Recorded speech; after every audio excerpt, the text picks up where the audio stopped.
La grenouille et la marmite d'eau. Ça, c'est une petite histoire que j'adore raconter à mes patients et qui explique hyper simplement le phénomène d'épuisement personnel, professionnel, le burn-out et les différents craquages qu'on peut avoir au cours de notre histoire. Donc, c'est l'histoire d'une petite grenouille qui est dans sa jolie marmite d'eau. Et la marmite, dessous, a des flammes et l'eau chauffe progressivement. Et la grenouille nage, elle est hyper à l'aise et plus l'eau chauffe, plus elle se sent performante, plus elle se dit qu'elle gère quand même. Elle arrive à gérer le boulot, la vie sociale, toutes les tâches qui lui sont incombées et elle nage et elle est fière d'elle, elle est dans un potentiel de fou et elle est trop contente et elle s'emballe un peu dans cette nage-là. Au bout d'un moment, elle se dit « En fait, je commence à fatiguer là, ça commence à chauffer un peu fort l'histoire.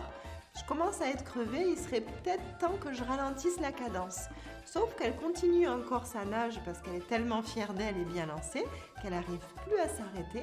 Et à un moment, pardon, mais je dois le dire, la chute du début de l'histoire, c'est que la grenouille, elle reste dans sa marmite et elle meurt. Ça veut dire que voilà, statu quo, elle a été au bout de ses forces et de ses ressources et elle meurt d'épuisement dans sa pauvre marmite.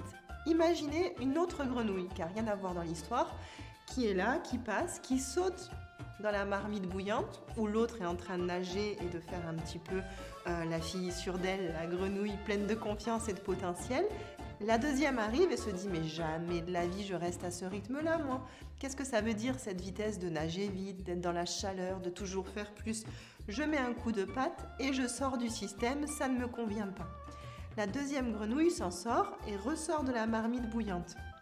L'histoire, elle est hyper simple et évidente de compréhension. Le phénomène d'adaptation au stress, c'est un phénomène d'humain et de survie. Ça veut dire que dans un environnement donné, tous, autant que nous sommes, on s'adapte. Ça va pas, il y a des choses, ça tire un peu, on est crevé, des petites choses qui nous conviennent qu'à moitié, mais on s'en rend pas toujours compte. Des fois, on le voit et la plupart du temps, non.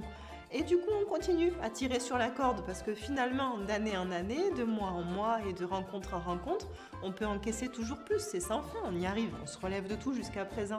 On est encore là dans la marmite, on est encore en vie. Sauf que ce qu'on ne se rend pas compte, c'est qu'il y a un moment où on va trop loin. Et c'est exactement la limite qu'on peut rencontrer dans le cadre du burn-out. N'oubliez pas tous que quand on fait un burn-out, et j'adore cette phrase, tout le monde le sait sauf vous. Ça veut dire que quand vous êtes en train de craquer, votre cerveau croit encore qu'il est en capacité de tout gérer. C'est le même principe d'adaptation au stress. Votre conjoint le sait, vos amis le voient, vos collègues de boulot commencent à dire que c'est un peu trop et qu'on est un peu trop tendu ou un peu trop fatigué. Ou il y a un trop perceptible, mais que nous, on ne peut pas conscientiser parce que notre mental nous fait croire, et c'est pour la survie, qu'on peut gérer plus. Donc ça, c'est important de le savoir. Votre mental, dans le procédé d'épuisement et de prévention du burn-out, il vous joue des tours. Ça marche pareil dans l'histoire de la grenouille et la marmite d'eau. Vous sortez de votre système, vous partez en vacances 3 mois, ou 6 mois, ou 1 an, vous faites une césure, vous faites un tour du monde, vous reprenez votre vie où elle était, il y a des choses qui vont vous paraître insupportables. Et c'est ça qui est juste. Dans le quotidien, on ne le fait pas. Prenez du recul, vérifiez la température de votre marmite et choisissez dans quelle marmite vous avez envie d'évoluer.